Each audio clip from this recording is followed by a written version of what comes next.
안녕하세요. 브라이언입니다. 제가 사는 동네 공원에 있는 호수 풍경인데요.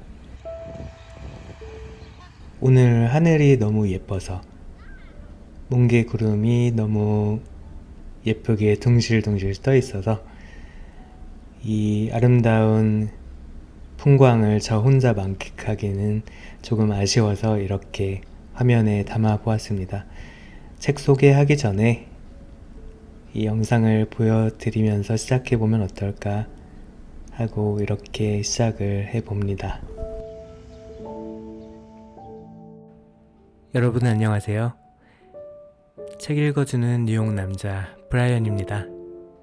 오늘 제가 소개해드릴 책은요, 의류문화사에서 펴낸 마음을 다독이는 한국의 명수필 이라는 책의 한 부분을 발췌해서 낭독해 드리겠습니다. 첫 번째 이야기는 박한재 님이 쓰신 나의 신발 장수 아버지 라는 수필입니다. 나의 신발 장수 아버지. 아버지는 대충 3가지 일을 하셨다. 농사일에다 정미소를 경영했고 신발 가게를 열었다. 아버지는 언제나 바쁘셨다. 아버지의 주업은 신발 장수가 아니었나 여기고 있다. 지금은 시골 인구가 줄어들었지만 내가 초중등학교를 다닐 때만 해도 고향인 진주 대곡의 북창장은 정말 인산인해라 해도 결코 과장이 아닐 만큼 시장 안은 발 디딜 틈이 없을 정도였다. 그 시장에서 아버지는 신발 가게 외에는 별 관심이 없었다. 약주도 즐기지 않았다. 우동 한 그릇 사 먹는 것을 본 적이 없었다. 집에서 도시락을 싸가서 당신 점포 안에서 요기를 하셨다. 내가 학교 공부를 끝내고 귀갓길에 신발 가게에 들러도 그 흔한 장국밥집에 한번 데려간 적이 없었다. 신장 개업한 중국집에서 짜장면 한번 얻어먹기 위해 조르기도 했지만 아버지는 미동도 하지 않으셨다. 아버지의 그 지독한 절약은 자식들의 학자금 걱정 때문이었다. 8남매 가운데 미취학인 여동생을 제외하고 아들 7이 줄줄이 학교를 다니고 있었기 때문이다. 신발 장수의 아들이니 신발만은 마음대로 신고 다녔을 것으로 생각할지 모르겠다. 신발과 관련해 식은땀을 흘렸던 2 사건을 겪었다. 초등학교 6학년 때 당시 전국적으로 유명했던 진주의 영남예술제, 지금의 개천예술제를 구경하기 위해 11월 어느 날 진주에 가게 되었다. 외지로의 첫 나들이어서인지 아버지가 배에 신 한 켤레를 주었다. 난생 처음이었다. 그때까지 폐 타이어를 재생한 검정 신발을 신고 다녔다. 공차기를 좋아했던 나는 운동화 한번 신어보는 것이 평소의 간절한 소망이었다. 검정 고무신을 신고 운동장에서 공을 찰 때는 끈으로 단단히 묶었지만 쉽게 풀어져 공보다 고무신이 더 멀리 날아가곤 했다. 운동화를 신고 내 세상 만난 듯 진주 시내를 활보했다. 진주여고에 다니던 친척 누나가 나를 여고 교정으로 데려갔다. 금방 여러 누나들이 나를 둘러쌌다. 어떤 누나 한 사람이 내 신발을 한참 동안 주시하는 것이었다. 새 신발을 제대로 알아주는 것 같아 기분이 좋았다. 그 누나는 갑자기 얘 신발 짝짝이 아니야? 하는 것이었다. 운동화를 처음 신었던 나는 그때까지 2쪽 모두 왼쪽 신발이라는 것을 전혀 모르고 있었다. 누나들은 나를 둘러싸고 한바탕 배꼽을 잡고 웃었다. 나는 울고만 싶었다. 바로 그날 저녁 초등학교 3학년이던 남동생이 병을 앓다 죽었다. 나는 고향 마을로 급히 돌아와야 해서 그 짝짝이 신발을 더 신을 일은 없었지만 동생을 잃은 슬픔으로 집안 분위기는 말이 아니었다. 짝짝이 운동화는 그런 기억으로 내게 평생 남아있다. 중학교 2학년이 끝날 즈음인 12월 어느 날에 몇십 년 만에 폭설이 내렸다. 아버지는 평소답지 않게 장화 한 켤레를 내놓으셨다. 값이 비싸 오랫동안 팔리지 않던 것이라고 했다. 뒷굽이 약간 높았지만 내 발에 딱 맞았다. 눈비 올 때 장화를 신고 다니는 학생은 거의 없었다. 오전 수업은 전폐되고 제설 작업에 동원되었다. 교실로 들어오는 친구들의 신발은 모두 온통 물범벅이 되어버렸다. 내 장화에는 물 한 방울 스며들지 않았다. 장화를 신은 것이 그렇게 자랑스러울 수가 없었다. 그런데 어느 여학생이 대뜸 "저의 장화 여자 거 아니야?" 라고 했다. 그 애는 다른 여자 친구들에게 확인을 요청하며 계속 귓속말로 수근거리더니 곧 우리 반 22명 여학생의 웅성거리는 소리가 들려왔다. 이 난관을 어떻게 벗어날까 골몰이했으나 뾰족한 방법을 찾을 수가 없었다. 눈앞이 점점 캄캄해져 왔다.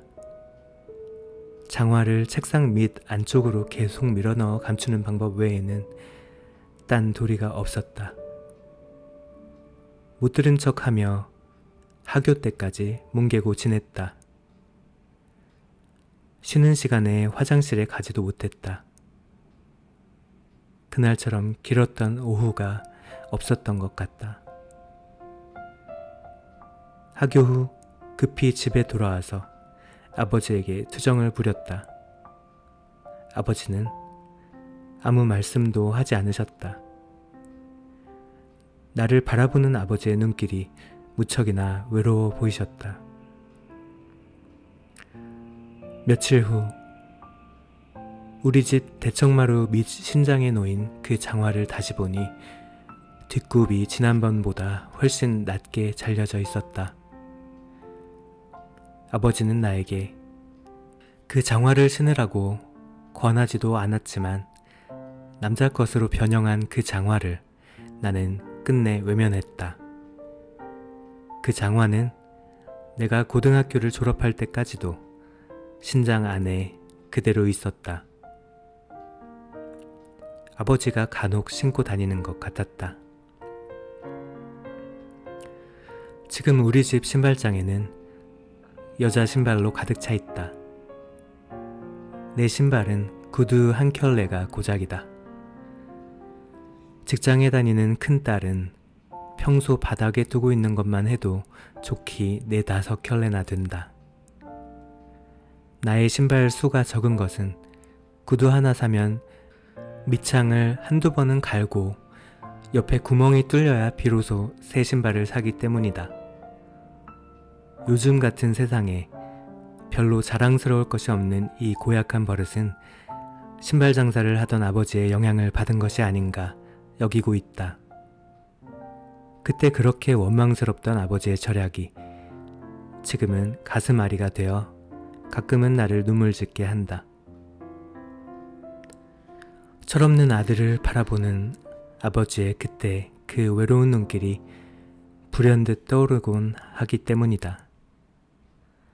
아버지가 남자 것으로 변형한 그 장화를 계속 신고 다닐 걸 하는 때늦은 후회를 할 때도 있다.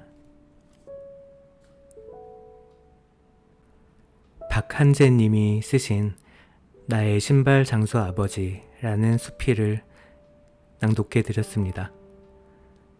박한재님에 대해 잠시 소개해드리자면 경남 진주에서 태어나셨고요. 서울대 동양사학과를 졸업하셨고 서울대 교수 그리고 한국-중국사학회장을 역임하셨다고 합니다. 그리고 박한재님께서 쓰신 저서로는 중국 중세 호안 체제 연구 그리고 박한재 교수의 중국 역사 기행 등이 있습니다. 다음으로 소개해드릴 글은 1947년 의류문화사에서 간행된 이양하 수필집에 수록되어 있는 이양하님의 실록 예찬이라는 수필을 들려드리겠습니다. 봄, 여름, 가을, 겨울 두루 사시를 두고 자연이 우리에게 내리는 혜택에는 제한이 없다. 그러나 그 중에도 그 혜택을 가장 풍성히 아낌없이 내리는 시절은 봄과 여름이요. 그 중에도 그 혜택이 가장 아름답게 나타나는 것은 봄. 봄 가운데도 만산에 녹엽이 우거진 이때일 것이다. 눈을 들어 하늘을 우러러보고 먼 산을 바라보라. 어린애의 웃음같이 깨끗하고 명랑한 5월의 하늘. 나날이 푸르러가는 이 산 저 산. 나날이 새로운 경의를 가져오는 이 언덕 저 언덕. 그리고 하늘을 달리고 녹음을 스쳐오는 맑고 향기로운 바람. 우리가 비록 비난하여 가진 것이 없다 할지라도 우리는 이러한 때 모든 것을 가진 듯하고 우리의 마음이 비록 가난하여 바라는 바, 기대하는 바가 없다 할지라도 하늘을 달리고 녹음을 스쳐오는 바람은 다음 순간에라도 모든 것을 가져올 듯 하지 아니한가. 오늘도 하늘은 더할 나위 없이 맑고 우리 연전 일대를 덮은 실록은 어제보다도 한층 더 깨끗하고 신선하고 생기 있는 듯하다. 앞서 말씀드린 연전은 연희전문학교의 다른 말이라고 합니다. 나는 오늘도 나의 문법이 끝나자 큰 무거운 짐이나 벗어놓은 듯이 옷을 훨훨 털며 본관 서쪽 숲 사이에 있는 나의 자리를 찾아 올라간다. 나의 자리래야 솔밭 사이에 있는 겨우 걸터앉을 만한 조그마한 소나무 그루터기에 지나지 못하지만은 오고 가는 여러 동료가 나의 자리라고 명명하여 주고 또 나 자신이 소나무 그루터기에 앉아 솔잎 사이로 흐느끼는 하늘을 우러러볼 때 하루 동안에도 가장 기쁜 시간을 가질 수 있으므로 시간에 여유 있을 때마다 나는 한 큰 특권이나 차지하는 듯이 이 자리를 찾아 올라와 하염없이 앉아있기를 좋아한다. 물론 나에게 멀리 군속을 떠나 고고한 가운데 처하기를 원하는 선골이 있다거나 또는 나의 성미가 남달리 괴팍하여 사람을 싫어한다거나 하는 것은 아니다. 앞서 말씀드린 성골이란 신선다운 품격을 말합니다.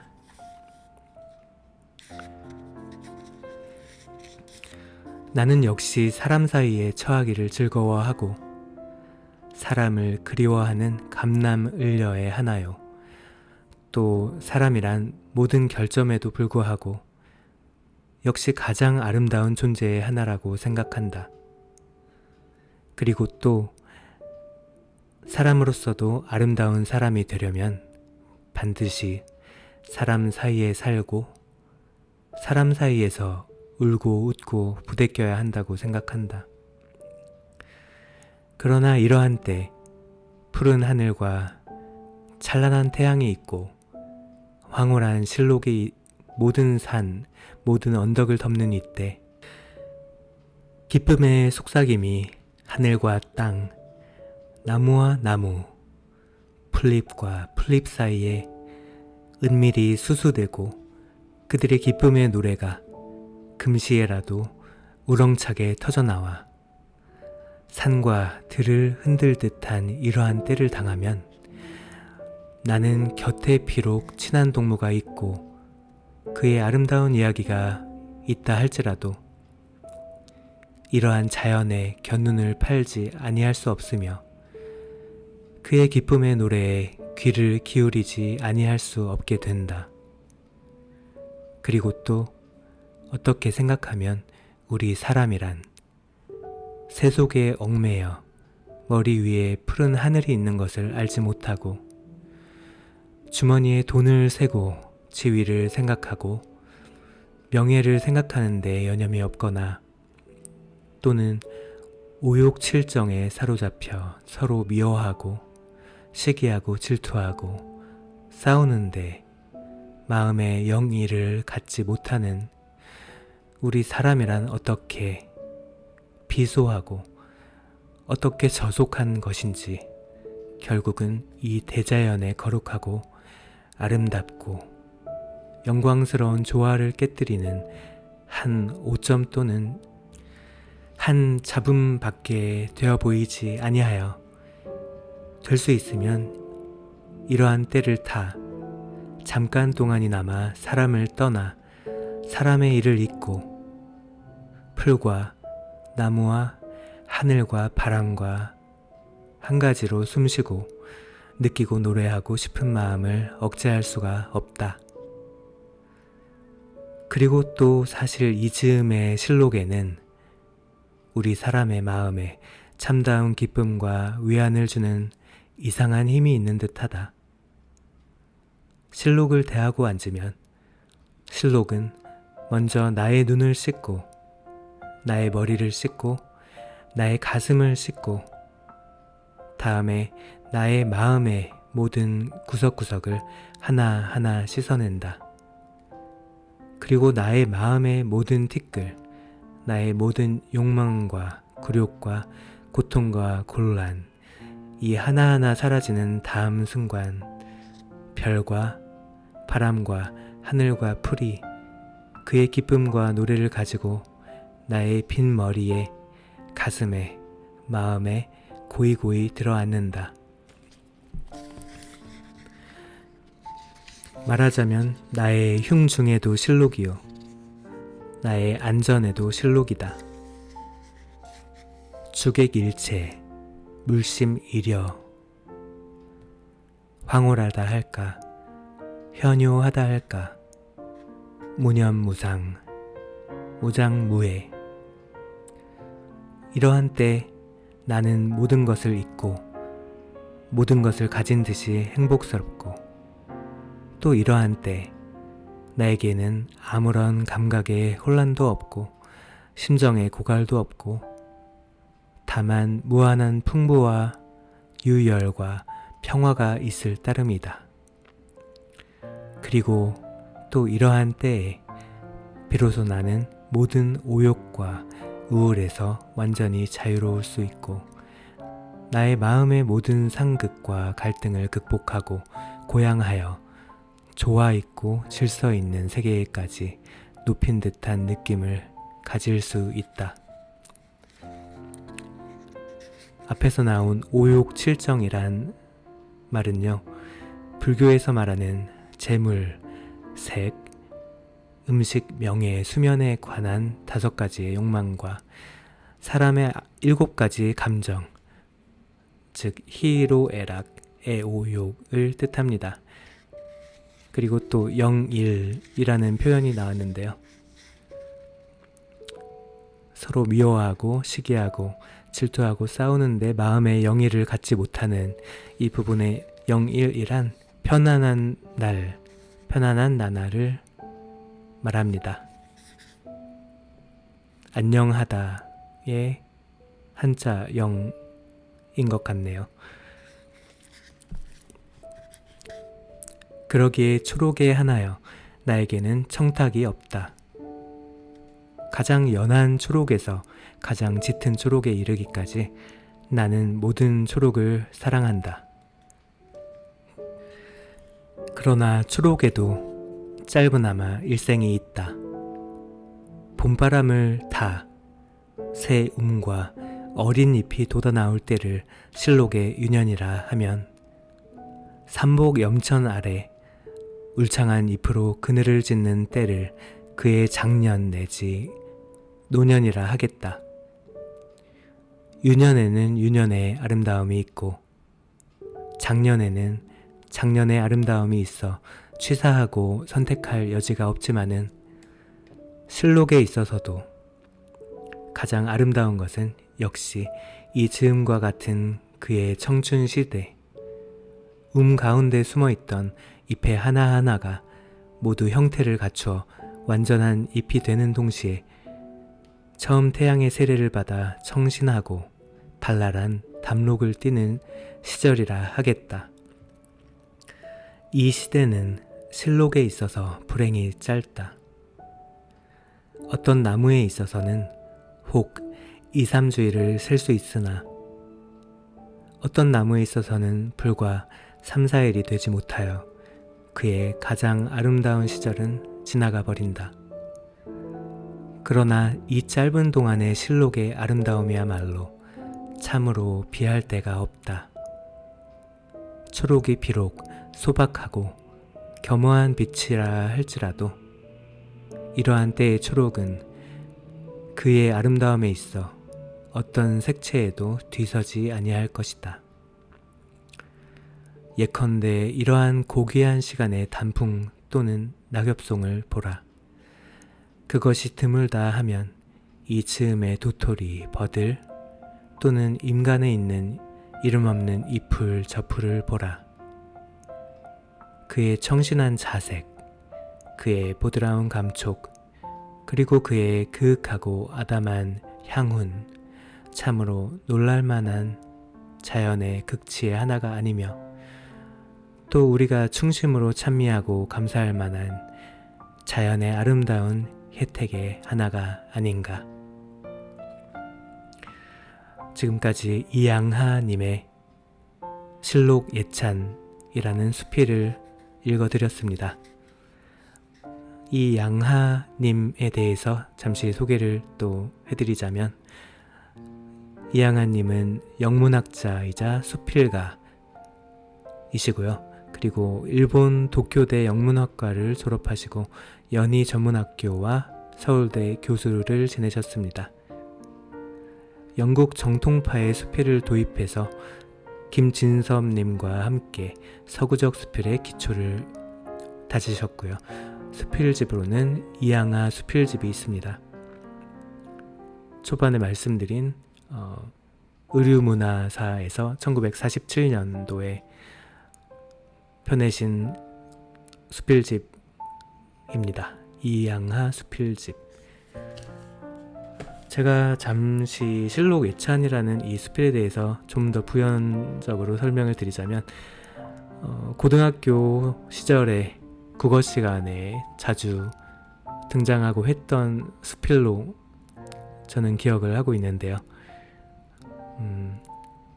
이 수필은 프루스트의 산문, 페이타의 산문 등과 같이 인생과 자연을 직관하고 개인적인 상상으로 의미를 응집하는 개인적 수필의 전형을 이루고 있는 작품이라고 합니다. 이 세 개의 작품은요, 수필의 한 전범으로 고등학교의 국어, 문학 시간의 교과서에 여러 번 수록되고 있을 정도로 유명하다고 합니다. 이 실록 예찬이라는 수필은 다소 긴 장문의 문장들이 많이 등장을 하는데요. 그리고 어려운 한자도 많이 등장을 합니다. 불교 영어도 등장했고요. 이 내용에 대해서 조금 쉽게 풀이된 글이 있어서 조금 읽어드리자면 이렇습니다. 작가 이양하는 시적 대상을 직관적 상상력으로 그 의미를 확대하여 자연을 인생과 대응하면서 수필을 통찰과 달관의 관조 미학으로 승화시키고 동양적인 직관의 미학을 정립하고 있다. 실록애차는 이런 이양하 수필의 전형으로 실록의 아름다움과 그 실록이 주는 인생의 삶의 의미를 성찰하고 있다. 실록애차는 실록의 신선한 아름다움, 나의 생활과 실록의 의미, 초록에 비치는 찬탄 등의 3개의 3단계 구성으로 된 수필로 자연에 몰입하여 인생을 관조하는 동양적 직관을 잘 구사하였고 간결하고도 운율적인 문장으로 표현하고 있다. 자연이 우리에게 주는 혜택에는 제한이 없다는 간결한 서두로 시작해서 그 중에서 봄과 여름이 혜택이 많고 그 가운데서도 봄 가운데서도 만산의 녹음이 싹 트는 이때일 것이다 라고 대상의 초점을 향해 좁혀가는 등의 기법에 압도가 된다. 다음으로 나는 역시 사람 사이에 처하기를 즐거워하고 사람을 그리워하는 감남을려의 하나요. 또 사람이란 모든 결점이 있음에도 불구하고 역시 가장 아름다운 존재의 하나라고 생각한다 라고 실록에 몰입해서 인생을 관조한다. 이 실록 애찬에 대해서 평가된 부분을 잠시 읽어드리자면요. 이렇습니다. 실록 애찬의 의의와 평가. 이와 같이 성정이 깊고 차분해서 겉으로 드러나지 않는 경지에 이른 것을 표현하고 있어서 실록 애찬은 개인적인 수필의 백미가 되고 있다. 이런 관조의 미학으로 청빈 낙도의 천리를 터득한 나무, 국화의 의미와 그 표상을 그린 무궁화 등 이양하 수필은 김진섭 등의 사회적 수필과 한국 수필의 2대 주류를 이루고 있다. 이렇게 평가된 글이 있어서 잠시 읽어드렸습니다. 지금까지 한국의 명수필 의류문화사에서 펴낸 마음을 다독이는 한국의 명수필이라는 책의 수필 2 부분을 낭독해 드렸습니다. 책 읽어주는 뉴욕 남자 브라이언이었습니다. 청취해 주셔서 감사합니다.